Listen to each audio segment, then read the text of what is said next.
Avatar: The Way of Water released in December, and I finally got a hold of all 5 LEGO sets. I love the movie too much to not cover these, and I wanted to give my favourite LEGO theme of 2022 a proper send-off, because I'm not too sure that we'd actually get any more after this. This is the last set of the Wave 75579 Payakan, the Tulkun, and Crabsuit, 761 pieces, and it is 170 NZ dollars. After I saw the movie and I heard that the sets were now available, this was the immediate buy for me. Genuinely, I mean that. I love the fact that the biggest set for this wave was less than 200 NZ dollars, which is a big difference from the insane pricing of that Torok Mach 2 and Tree of Soul set from the first wave. You get Payakan here, the only creature that is an actual named character in the movie. You also get Loak, who is the Tulkun rider, and he will likely be the new lead of this series of movies, and on top of this, you also get an RDA Crabsuit, more RDA vehicles, and an interesting one at that. We'll talk about the Crabsuit first. This thing has accuracy issues written all over it, and I will be going over those, but I also really like its inclusion, but it required me building it in order to actually like it. I'll explain as we go. The Crabsuit here sits in this Pandora display, which has fallen apart here. Sorry, I'll fix that. It's simple, but it rises up, which is unique enough. It gives that Crabsuit some height in the display. This is an awesome Crabsuit build. It is massively oversized and bulky compared to the source material, and the colors are so off it's not even funny. A massive disappointment, but really, it's solid though.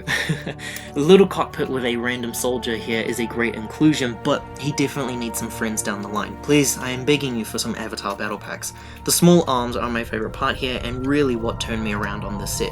The articulation is great, and they appear to be size accurate as well. It even has the little tracking gun thing on it. The arms and legs all fold up inside itself, but as you can see, it's quite cumbersome. Because of how thick these limbs are, it just never really feels right once it's all packed up, and I keep doubting its appearance every time I do it. It has a rotor at the back, which can swivel up and down. It's just a bulky size. I like and dislike it at the same time. I love its little display here because aiming high and on the angle makes it look as though it's in an action pose. If you flick out those arms, it makes it look like a great piece. The Crabsuit ultimately being 50-50 is forgivable because Payakan is a great LEGO set. He's a big build compared to the other creatures, and yes, don't worry, he has a display. It is a pretty good unique one though, in all seriousness. This build has 2 pegs this time so that you can hold onto this massive unit. They clip in at the bottom.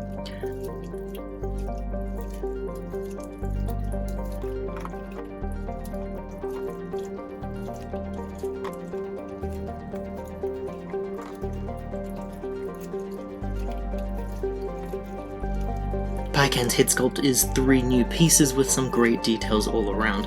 The colours are sharp and the molds are very special. He opens up in 3 parts like so I can show that I've hidden Soraya inside here, and the great feature of this is that this is literally how his mouth opens in the movie. Loak also heads inside so that he can connect with him spiritually, so he can do that here with this set. I didn't think they could possibly include a connector inside, but it is nice that there's enough room to at least have a figure fit in. Small and large fins on his sides have enough handles in a few areas for figures to grip onto. Similar handles can be found on top of him as well. There is a sequence in the film where all of the kids are climbing on top of him. It looks like you could easily have a good 3 or 4 figures here. His tail at the back can move up and down, and he uses the cool Nexonite shields, I think, for fins. Back section is connected on a big bulky Technic part, and it locks into place.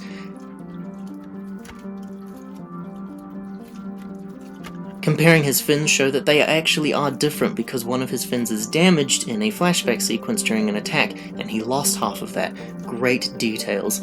Random Military Men is the first world building character of the line. He is one of only 2 military appearances, with Miles Quaritch from the first wave. He would fit in great with that first line.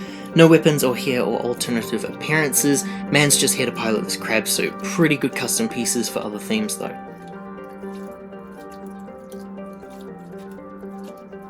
Loak is one of my favourite characters, so I was really excited to get his figure here. LEGO must have known that because they decided to do him dirty. He looks just like his brother. Damn it. His hair is so wrong. They don't even have prints for his single dreads or anything like that, which I felt were his distinguishing features. Loak has a much bigger forehead than the others, and his eyes are larger as well. His expression is pretty far from his appearance too. He needed to not be smiling as much, but his simple chest prints work well for that character.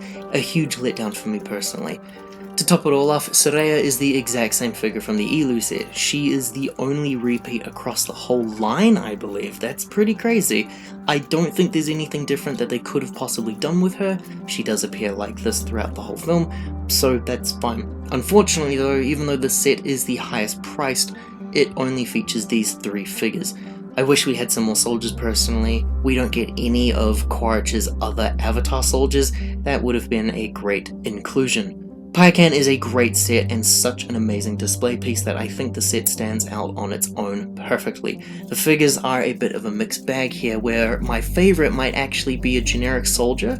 Loak deserves so much better than this. The Crabsuit is a great representative for the potential of more audio inclusions, even if the build is off in translation.